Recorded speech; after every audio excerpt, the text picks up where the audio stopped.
విజయవాడ హాస్పిటల్లో అదృశ్యమైన పసికందు ఆచూకీ ఇంకా లభించలేదు. దీంతో కుటుంబ సభ్యులు ఆందోళన చెందుతూ ఉన్నారు. ఆసుపత్రి సమీపంలోని మురికి కాల్వలో ఒక చిన్నారి శవం కనిపిస్తే ఆచూకీ కనిపించని చిన్నారి ఏమోనని పోలీసులు అనుమానం వ్యక్తం చేశారు. అయితే డెడ్ బాడీని పరిశీలించిన బంధువులు తమ బాబు కాదని తేల్చారు. ఆసుపత్రి సిబ్బందే తమ చిన్నారిని అపహరించారని అనుమానం వ్యక్తం చేస్తూ ఉన్న తల్లిదండ్రులు హాస్పిటల్ ఎదుట ఆందోళనకు దిగారు. విచారణలో ఆలస్యం జరుగుతుందంటూ ధర్నా చేశారు.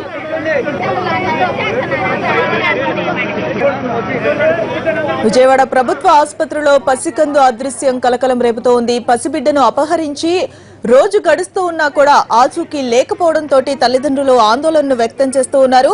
బాధిత కుటుంబ సభ్యులు హాస్పిటల్ ముందు ఆందోళనకు దిగారు. పోలీసులు విచారణను వేగవంతం చేసి తమ బిడ్డను అప్పగించాలని ధర్నా చేస్తా ఉన్నారు. పూర్తి డీటెయిల్స్ ని అక్కడి నుంచి మనకి మా ప్రతినిధి స్వప్న మనకు అందిస్తారు. ఓటీయూ ఆచూకీ లభ్యం కాక ఇప్పటికీ 24 గంటల సమయం దాటినప్పటికీ ఇంకా ఎటువంటి సమాచారం లేకపోవడంతో ఇక్కడ తల్లిదండ్రులు వారి బంధువులందరూ కూడా ఆందోళనకు దిగారు.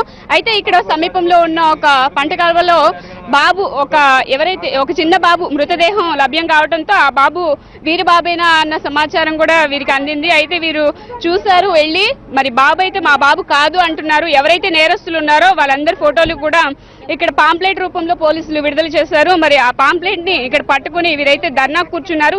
ఎంతసేపు అయినా అంటే ఎన్ని గంటలు గడిచినా మా బాబు ఆచూకీ లభ్యం కాకపోవడంతో ఇంకా ఇలాగే ఉంటే హాస్పిటల్ ఇలాగే కూర్చుని ఉంటే ఇలాగే ఉంటుంది, సో మేము ఆందోళన చేపడుతున్నాం అని చెప్పి వీరందరూ ఇక్కడ కూర్చున్నారు. చెప్పండి, ఏం జరిగింది? మీరు ఎందుకు వచ్చారు బయటికి? అందుకే వచ్చాం, గోపి పట్లకి వచ్చినామమ్మా. మరి అసలు ఈ బాబు మా బాబా కాదా? తన దగ్గర ఉంది. మరి తనని కస్టడీలోకి ఇంకా తీసుకున్నారా లేదా? మరి ఆయన తెలిసేగా ఇచ్చాడు, ఎవరి చేతికి ఇచ్చాడు తనకి తెలుసుగా. ఆయన ఉన్నాడు. తల్లిని గెంటేసి దాన్ని లోపలికి వెళ్ళనిచ్చాడంటే తనకి తెలియకుండా అయితే వెళ్ళదు. తనే చేశాడు. ఇద్దరు కొమ్మ ఎక్కాయి చేశారు. నర్సులకి ఇప్పుడు ఫోటోలు ఉన్నాయి కదా, వీరిలో ఎవరైనా ఇక్కడికి వచ్చినట్టు మీకు తెలుస్తుందా? గమనించారా? చూసిన వాళ్ళు చెప్తున్నారు, ఆ లోపల చూసిన వాళ్ళు చెప్తున్నారు. వీళ్ళు కాదు అంటున్నారు. ఈ కలర్దే, ఈ స్కై బ్లూ కలర్, మొహానికి మాస్క్ కట్టుకుంది ఈమె కాదు ఇంకొక ఆమె అంటున్నారు. ఇలా క్రాప్తో ఉందంటే 22 సంవత్సరాల వయసుతో ఉందని చెప్తున్నారు లోపల చూసిన వాళ్ళు. మేము లేము ఆమె వచ్చినప్పుడు. గంటలైనా కూడా ఈ పోస్టర్ ఇచ్చారు కానీ అనుమతి అని చెప్పేసి ఇల్లు కూడా కన్ఫర్మ్ చేయలేదు. మాకు ఎంతవరకు ఏ భరోసా ఇవ్వట్లేదు ఎవరో కూడా. మాకేం చేయాలో అర్థం కాక ఇప్పటి నుంచి ఇంక బయట కూర్చోవడం మొదలు పెట్టాం. ఇప్పుడు బాబుని చూసారా మీరు? అక్కడ మీ బాబు కాదు చూసామండి. కాదు, ఆ బాబు మా బాబు కాదు. మేము అక్కడ కాల్లో పడిపోయి ఉన్న బాబుని చూసి వచ్చాం వెళ్ళి, కానీ మా బాబు కాదు. వెరిఫికేషన్ చేశారు అంత చెప్పి వచ్చాం అక్కడ మేము. ఓకే, వారి తండ్రి ఉన్నారు ఇక్కడ, వారితో మాట్లాడే ప్రయత్నం చేద్దాం. చెప్పండి సార్, మీరేం చెప్పాలనుకుంటున్నారు? మేము చచ్చిపోయాం సిద్ధమేండి. మా బాబు మాకు కావాలి. వాళ్ళు ఆయన చేస్తారని చూపిస్తాడు, మాకు చూపించట్లేదు. సో అది ఇక్కడ పరిస్థితి. నిన్నటి నుంచి ఎటువంటి ఆహారం తీసుకోవట్లేదు, మంచినీళ్లతో సహా ట్రీట్మెంట్ కూడా తీసుకోవట్లేదు అని చెప్తున్నారు బంధువులు ఆరోపిస్తున్నారు. మా బాబుని మాకు అప్పగించే వరకు కూడా మేము ఇక్కడే ధర్నా కూర్చుంటాం తప్ప మేము ఎట్టి పరిస్థితుల్లో ఇంటికి తిరిగి వెళ్లే పరిస్థితి అయితే లేదు అని చెప్తున్నారు. మా బిడ్డను మాకు ఇవ్వాలి, లేదా వాడిని మాకు అప్పచెప్పమానండి.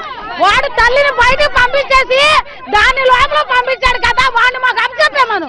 మా ఇష్టం వచ్చిన పని మేము, మా పిల్లాడిని మాకు అప్పచెప్పమాను, లేదా ఆయన్ని మాకు అప్పచెప్పమాను. మేము ఏదైనా చేసాన్ని మా పిల్లాడిని మేము లాక్కుంటాం. మా బిడ్డలారా, కొడుకులారా, మా బిడ్డ మాకు కావాలమ్మా.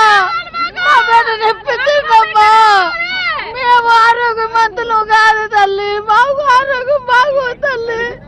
మా బిడ్డలు రప్పించండి, నా బాబు నాకు ఇప్పించండి.